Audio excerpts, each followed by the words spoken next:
Amanda.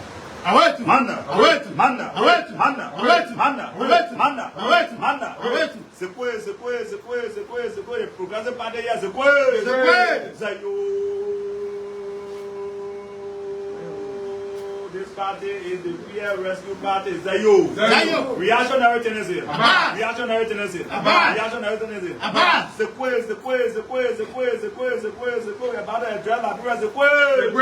Zayo.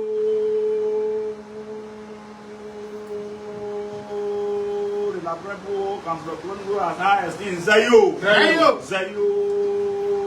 La Brembo party is the only option for the development of this country. Zayo. This thing are about to really go down in history. Zayo. Amanda.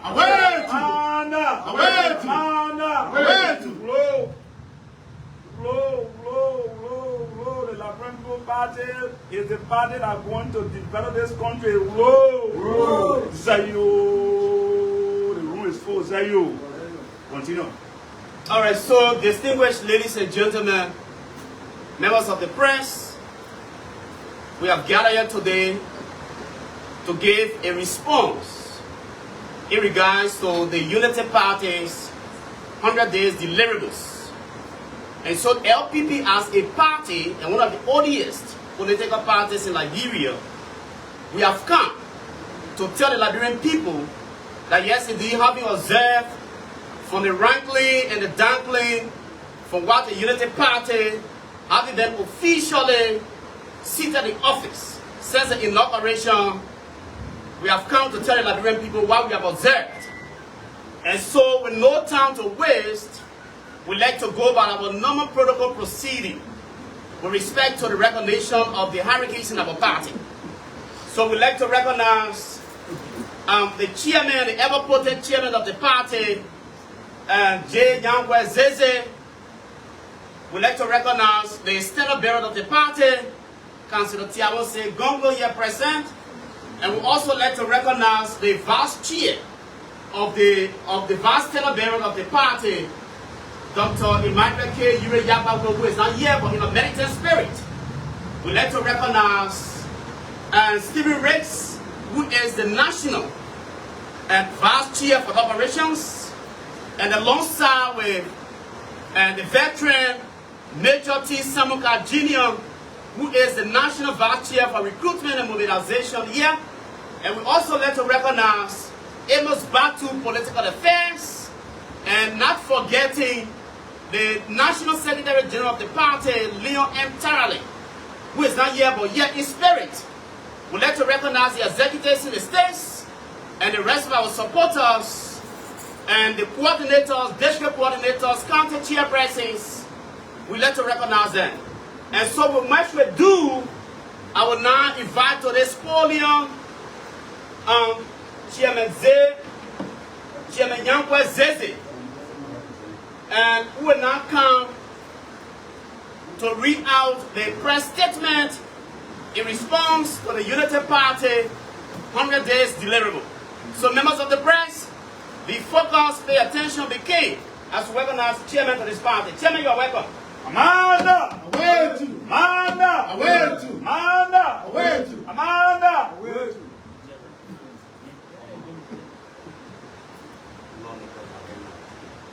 All right, so we let us squeeze in something quickly. We also like to recognize the former representatives, aspirants of our party who protested on the party ticket. And so wherever they are, whether in the States, in the diaspora, wherever, we like to recognize them. So Mr. Chairman, you are welcome to the podium to read out our press statement to the public in response of the Unity Party's 100-day deliverables. Thank you, the powerful Assistant Secretary for Press and Propaganda. Good afternoon to all. The Liberian People's Party, LPP, extends its greetings to all citizens and reaffirms its commitment to the continued progress and development of our beloved country. In light of recent claims by the Unity Party UP regarding achievements made by it within the first 100 days of being in power, the LPP wishes to provide a response and outline its concerns and recommendation for a better Liberia. It can be recalled that on Wednesday, October 26, 2023, at 11 o'clock a.m., the LPP endorsed the Unity Party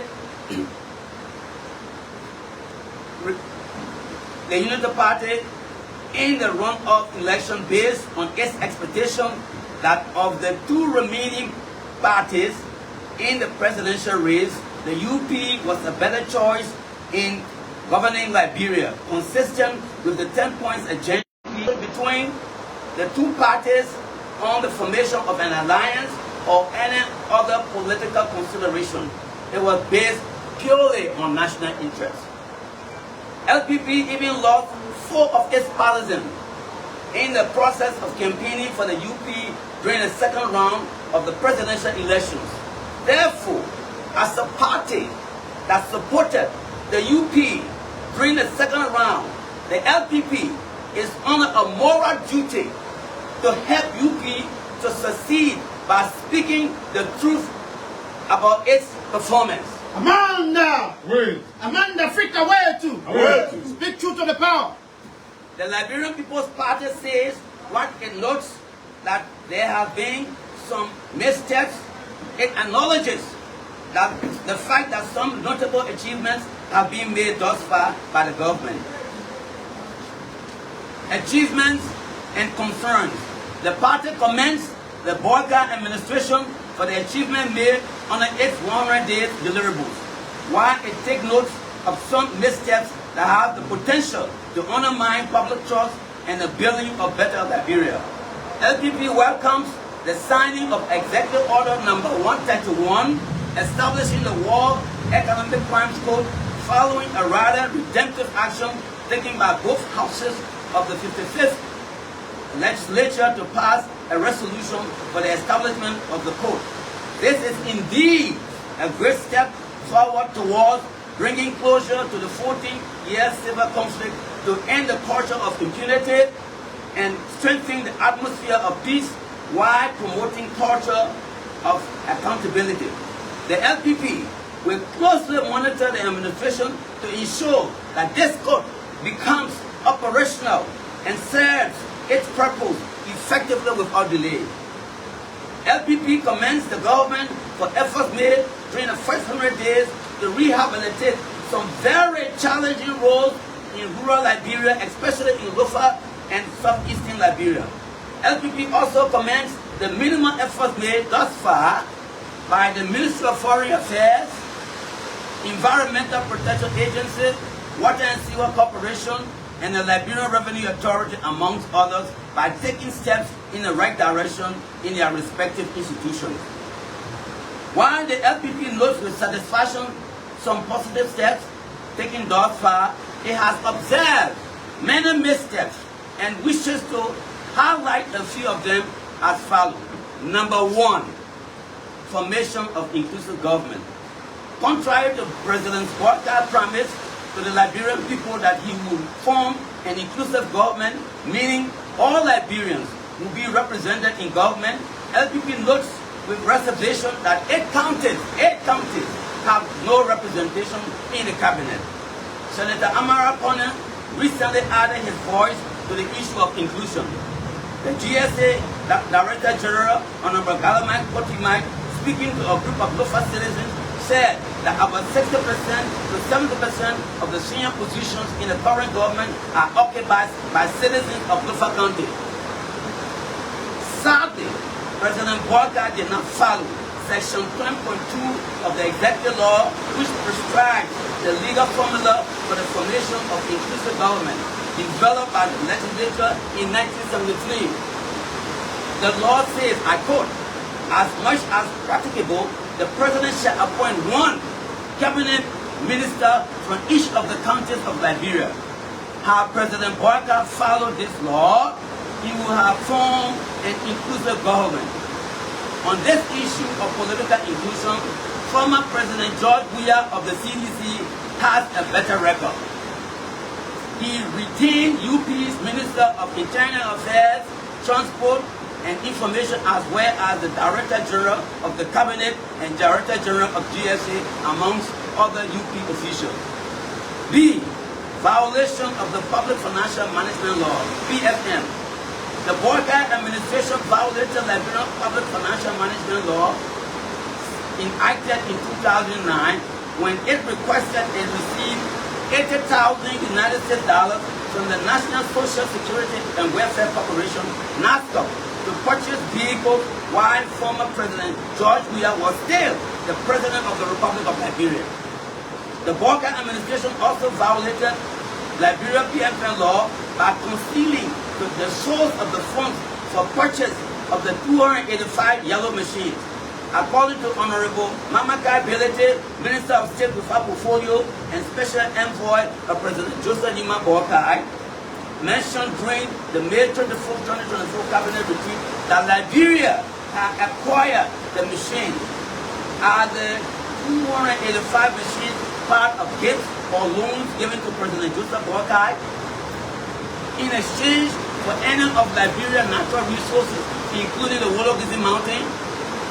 Additionally, while the Boakai administration violated the PFM law and concealed US $251 million in United States dollars to be borrowed during 2024 calendar year, the Boakai administration reported within the national budget only US $45 million as money to be borrowed in 2024, instead of disclosing the actual amount of US $296 million.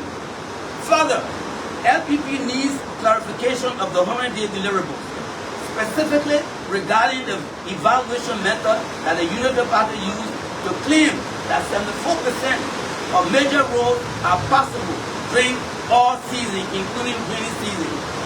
Reports given by Naomi and Center, amongst other independent evaluations, have created more doubts over the government's claim of success. LPP demands an independent audit of the 100-day deliverables. Key priorities and concerns of LPP.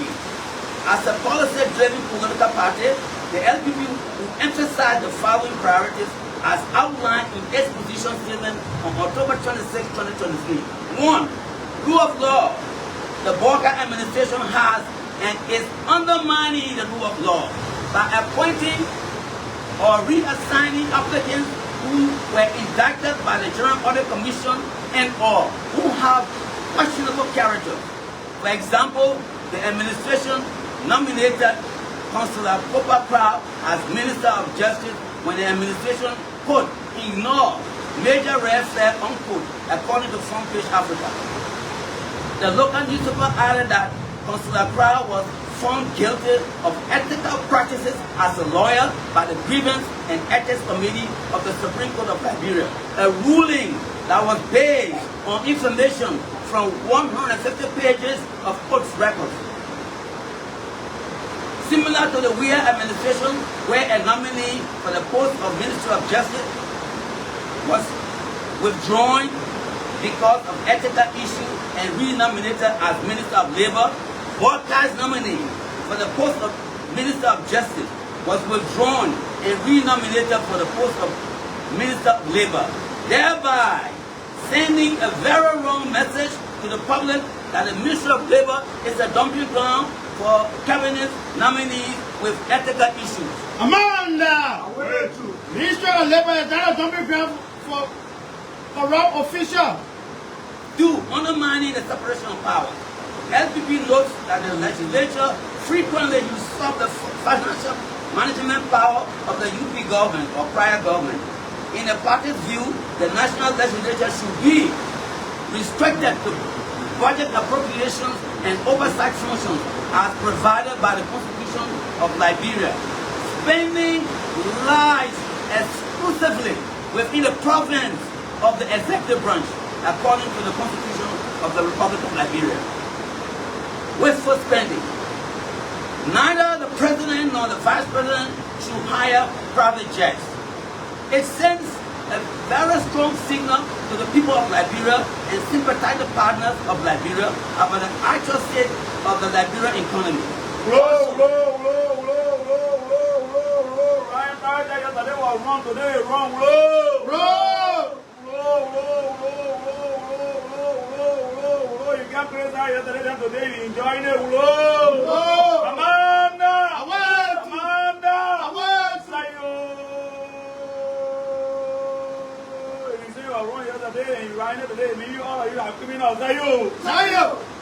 Also, the government should start purchasing luxurious vehicles for government officials. Additionally, the government should increase the lifespan depreciation period for new government vehicles to 6 years instead of 3 years.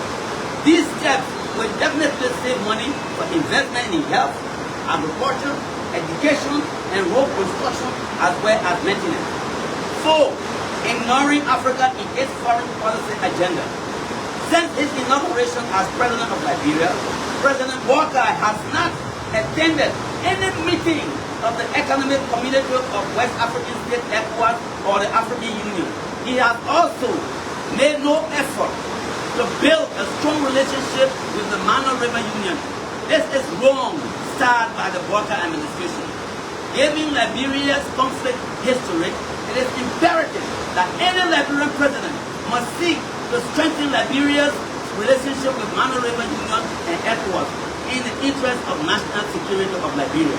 Also, Liberia, as a founding member of the African Union, beginning with the meeting of presidents Ahmed Secretary of Guinea, Kwame Nkrumah of Ghana, and William B. Sutton of Liberia from July 15 to July 19, 1959 in Senegal and ECOWAS in Lagos on May 28, 1975, cannot make these organizations secondary in its foreign policy consideration. Also, it was a big mistake for the president to have been absent at the recent meeting of the African Development Bank in Kenya. 5. Your name and your first security line, Zayo.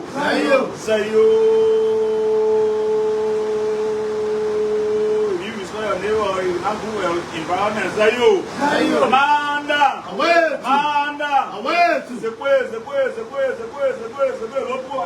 Before you say, Zayo. You want your government to explode, you need to get another to them, Zayo. 5. Publish the assets declared by all officials of government along with their salary. The Walker administration is undermining the country's anti-corruption policy. President Walker has failed to publish his declared assets, and Vice President Jeremiah Kun has failed to declare and publish his assets. The failure to publish asset declaration of government officials hampers anti-corruption efforts.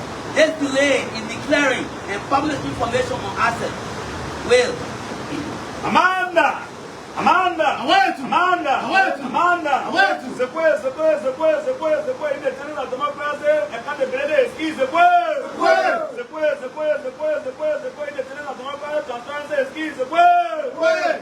We certainly undermine the idea and practice of quote lifestyle audit unquote as recommended by the Liberian People's Party. In light of these concerns, the LPP calls on the President, Vice President, and all government officials to declare and publish their assets. This act of transparency is essential for rebuilding public trust and demonstrating a genuine commitment to fighting corruption. 6. Bad governance by inflicting revenue and holding debt or loans. Inflicting revenue or hiding debts is bad governance. The Salif Walker administration increased revenue in 2006-2007 to US $148 million from US $83 million in 2005-2006 and failed to provide any explanation of the extra revenue of US $65 million generated in 2006-2007.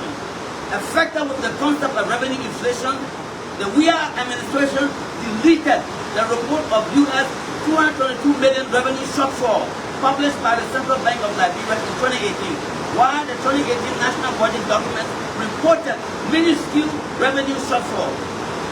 In subsequent years, the WIA administration did not report US $188 million and US $222 million as loans in 2022 and 2023 respectively. The Boyka administration has not so far been different. It canceled, it conceded US $251 million to be borrowed while reporting only $45 million as loan in 2024. 7. Accountability and transparency. Liberians were happy when the Boyka administration issued Executive Order number 126, effectively authorizing the retrieval and recovery of national assets. Unfortunately, that happiness has faded as members of the asset recovery team continue to fight for power. Instead of the administration reorganizing the asset recovery team, it should provide logistical support for the Liberian Anti-Corruption Commission, LACC, and instruct it to set up an asset recovery unit within the LACC. The LPP strongly believes that strengthening existing institutions is a better way to improve governance than creating ad hoc teams. Also, the hope that some Liberians had that the Boyka administration would seek evidence and launch investigation of officials whom the American government has sanctioned for corruption is not there. In order to rekindle the hope of the Liberian people in government's commitment to providing accountability and combating impunity, the LPP urges the government of Liberia to contact the relevant American officials to begin investigating and prosecuting all sanctioned Liberians. Most importantly, the administration must revisit the appointment of officials who are under investigation or have questionable character. Combating corruption. The government should empower institutions like the Liberian Anti-Corruption Commission, LACC, with greater autonomy and resources to effectively investigate and prosecute corruption cases. Ensure that government appointments are based on merit, competence, and a track record of integrity rather than political connections or favoritism. The state of corruption in Liberia continues to worsen irrespective of which party is in power. For instance, within the recent 2 years, 2022 and 2023, government borrowed US $410 million and has projected to borrow US $296 million in 2024 without any improvement in the lives of the people in terms of health care, education, food sufficiency, improved roads, amongst others. Road maintenance. LPP commends the ruling party, Unity Party, for embracing LPP's idea to regularly maintain our major roads across Liberia. Also, it welcomes the announcement of the procurement of the 285 machines. However, the party doesn't see a commensurable appropriation within the national budget to support the procurement of the machine, the purchases of spare parts, the training and hiring of road maintenance crew, and the establishment of road maintenance workstations within all of the 15 counties. All purchases by government must be consistent with law. Sector specification observation. Education. LPP acknowledges progress in paying scholarship, arrears, and WhatsApp fees. However, the party urges a more systemic approach to educational reform, including increased budgetary allocation similar to Sierra Leone's model. Sierra Leone allocates about 22% of its national budget for education, while Liberia allocates about 15%. More alarming, the Boyka administration has reduced budgetary allocation for education in succeeding years as follows. In 2024, they appropriated $105 million. In 2026, they appropriated $104 million. In 2026, they appropriated $101 million US, all in US. Agriculture. Agriculture is the backbone of Liberia's economy and a key area of focus for the LPP. Its members have consistently advocated for the implementation of the Maputo Declaration of Agriculture and Food Security, which commits African nations to allocate at least 10% of their national budget to agriculture and rural development. The Boyka administration appropriated US $8 million a little over 1% for agriculture in stark contrast to the 10% commitment made by Liberia under the Maputo Declaration on Agriculture and Food Security protocol during the Salif administration. It is unfortunate that the boycott allocated US $69 million to pay domestic debt, but at the same time appropriated US $5 million for agriculture, the engine of Liberia's economy. How can the UP expect Liberia to address hunger and boost agriculture meaningfully with such minimal funding? A mere 1% investment is insufficient to transform Liberia's agricultural sector, which requires substantial and sustained financial support to meet national food security goals. The following points should encourage the boycott administration to invest at least US $69 million in agriculture. 1. Agriculture provides employment opportunities for Liberia's unemployment youth. The government can use local food produce to feed patients at healthcare facilities, feed students in schools, and inmates in our prisons. 3. Feeding students and employing unskilled youth will increase parents' influence over disenchanted youth. Export of food, including cassava in the world market, can thereby increase tax revenue. 5. Hiring and transferring youth from cities to the rural towns through job creation in agriculture projects will reduce the high crime rate in Monrovia and other cities. 6. The creation of agro-related jobs in rural Liberia can provide jobs for rural residents and reverse the massive rural and urban migration. 7. Producing meat, cow, poultry, fish, hog, goat, etc. in the country will improve the diet of children, patients, inmates in prison, etc. And 8. Increasing the production and sale of local food can reduce Liberia's negative balance of trade. Conclusion. While the United Party has made some progress, the LPP remains skeptical about the depth and sustainability of these efforts. LPP recommends the following immediate actions. 4. Budget allocation to agriculture. Adhere to the Maputo Declaration by allocating at least 10% of the national budget to agriculture. 2. Operational Diagnostic Center. Fast-track the establishment and operation of regional diagnostic centers. 3. Transparent infrastructure reporting. Provide detailed progress report with timelines for all infrastructure projects. 4. Comprehensive educational reform. Implement systemic changes to enhance the quality of education by increasing the salary of teachers, supplying books and more reading material for students, eliminating graduation fees and other such fees in order to make education attractive. 5. Effective implementation of Executive Order Number 131. Ensure the War and Economic Crimes Code is swiftly operational in order to begin effectively prosecuting cases. 6. Redirect funds in the 2024 budget to establish public works stations within the 15 counties to maintain highways and farm-to-market roads year-round instead of hiring private contractors. The idea of year-round government maintenance using publicly operated machinery is the whole idea of the LPP, and LPP will be pleased to see UP adopting this forward-thinking approach. LPP urges ruling Unity Party UP to foster a sustainable development initiative in creating a free enterprise and private capitalist system designed to attract foreign investors in the private sector. 8. LPP calls on the UP to be vigorous in ending the culture of impunity, lawlessness, and corruption at all levels in our society. 9.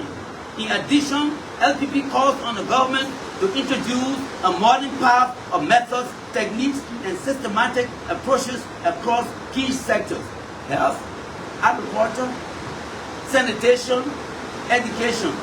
These sectors will enhance efficiency, quality, accessibility of services in improving the overall standards of living in Liberia. 10.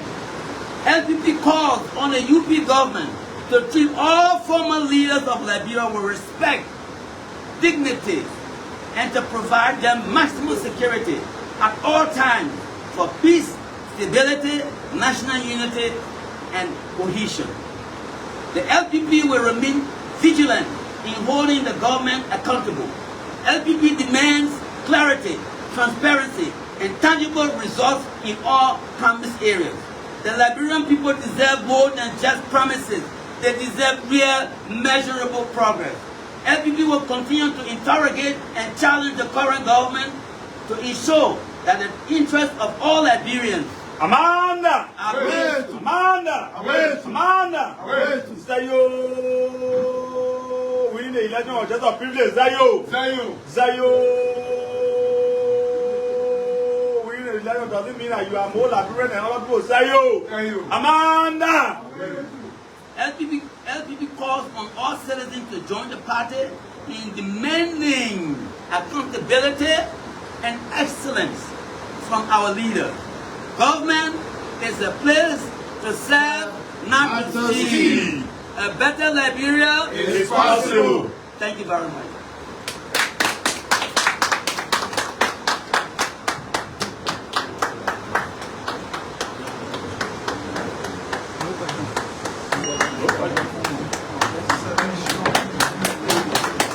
Alright, so let's clap for the chairman.